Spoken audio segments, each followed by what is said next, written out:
Performance గురించి అందరూ ప్రతి ఒక్క యాక్టర్ కూడా నెక్స్ట్ లెవెల్ యాక్ట్ చేశారు. అండ్ సెకండ్ హాఫ్ అసలు క్లాప్స్ కొట్టి చేతులు నొప్పెడతాయి ఆ లెవెల్లో ఉంది సెకండ్ హాఫ్ మొత్తం. ఎక్సలెంట్గా ఉంది సెకండ్ హాఫ్ అసలు. ఒక్కొక్కసారి ఇంకోసారి నాని బ్రాండ్ ఏంటో చూపించారు సినిమాలో అయితే. నెక్స్ట్ లెవెల్ ఉందని డెఫినెట్గా ఆయన చెప్పిన మాట ప్రకారం హిట్ 2 times చూడొచ్చు ఆ లెవెల్లో ఉంది ఈ సినిమా అయితే. ఆయనైనా లేదంటే వాళ్ళ చిన్నపిల్లల యాక్టింగ్ అయినా సరే మెయిన్గా చెప్పుకోవాల్సిన శివాజీ గారి యాక్టింగ్ గురించి. మంగపతిగా అసలు నెక్స్ట్ లెవెల్ చేశారు.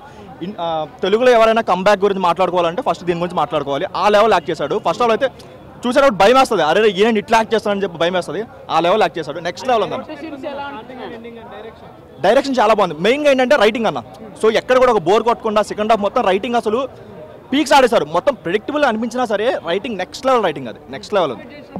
డెఫినెట్గా నెక్స్ట్ లెవెల్ ఉంటుంది. అండ్ ఈ మధ్య కాలంలో ఇలాంటి మూవీ లేదు.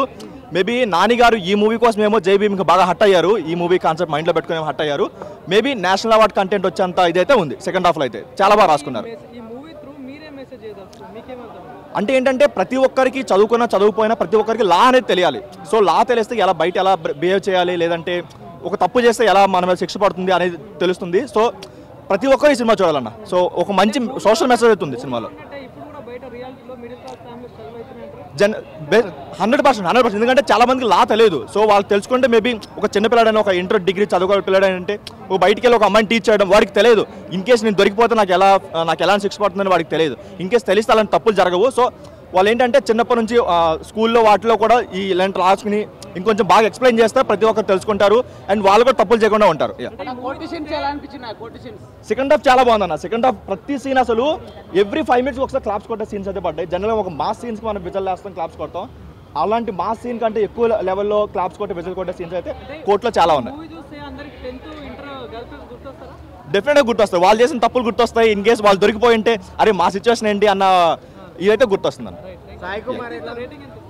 3.5 వరకు ఇవ్వచ్చు. ఆయన యాక్టింగ్ కూడా చాలా బాగుందన్న. ఒక మంచి క్యారెక్టర్ అయితే దొరికింది చాలా డేస్ తర్వాత. చాలా బాగుంది. First of all congratulations to Nani garu for producing such kind of message oriented movie. So cinema అయితే ఫస్ట్ నుంచి లాస్ట్ వరకు ఎలాంటి బోర్ కొట్టలేదండి. సో నాని గారు ఎలా అయితే ప్రమోట్ చేస్తారో, ఎలా అయితే ప్రాణం పెట్టి ఒక నమ్మకంతో ఇలాంటి మంచి కాన్సెప్ట్ ఉన్న సినిమాని ప్రొడ్యూస్ చేశారో సో జనాలకి మంచిగా రీచ్ అవుతుంది. సో అందరు పేరెంట్స్ హోలీ సందర్భంగా, ఒక మంచి వీకెండ్ సందర్భంగా అందరు పేరెంట్స్ని, ముఖ్యంగా యూత్ని ఇలాంటి సినిమాకి వచ్చి ఇలాంటి సినిమాని చూసి నేర్చుకొని ఒక మెసేజ్ని జీవితాంతం క్యారీ చేసి ఎలాంటి తప్పులు చేయకుండా, అదే డబ్బున్న వాళ్ళు నా దగ్గర డబ్బు ఉంది కదా, నా దగ్గర లాయర్లు ఉన్నారు కదా అని చట్టాన్ని మిస్యూజ్ చేయకుండా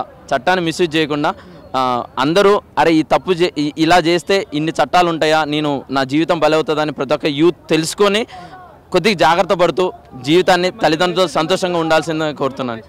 చాలా మెసేజ్ ఓరియంటెడ్ మూవీ అండి. ఎలాంటి మెసేజ్ అంటే సో మనం చిన్నప్పటి నుంచి ఎన్నో పాఠాలు చెప్తుంటారు. చట్టం గురించి కూడా ఒక పాఠం ఉండాలి. ఈ తప్పు చేస్తే నాకు శిక్ష పడుతుంది, సో ఈ తప్పు చేయకూడదు అనే ఒక మెసేజ్ని ప్రతి ఒక్కరు తల్లిదండ్రులతో పాటు, టీచర్స్తో పాటు యూత్ కూడా తెలుసుకోవాలండి. సో సెకండ్ హాఫ్ మొత్తం ప్రియదర్శిని గారే నడిపించారండి. సో ప్రియదర్శి గారు అవునండి. సో నాన్నగారు మీరు ఏదైతే స్టేట్మెంట్ ఇచ్చారో అది 100% ప్రూవ్ అండి. సో సినిమా అయితే చాలా బాగుంది. మేమైతే చాలా ఎంజాయ్ చేసాము. సో కంగ్రాచులేషన్స్ నాన్నగారు for successful of the best movie. Shivaji గారికి బ్రేక్ త్రూ అండి. చాలా రోజుల తర్వాత ప్రాణం పెట్టి నటించాడు. ప్రాణం పెట్టి సార్ మీకోసం చాలా స్టోరీస్ సార్ రెడీగా ఉంటాయి సార్ ఈ సినిమా తర్వాత. రోషన్ గారు చాలా బాగా నటించారు, ప్రాణం పెట్టి నటించాడు. సో సెకండ్ హాఫ్ అంతా ప్రియదర్శిని గారు నడిపించారు. సార్ మీ యాక్టింగ్ అయితే చాలా బాగా నచ్చింది సార్.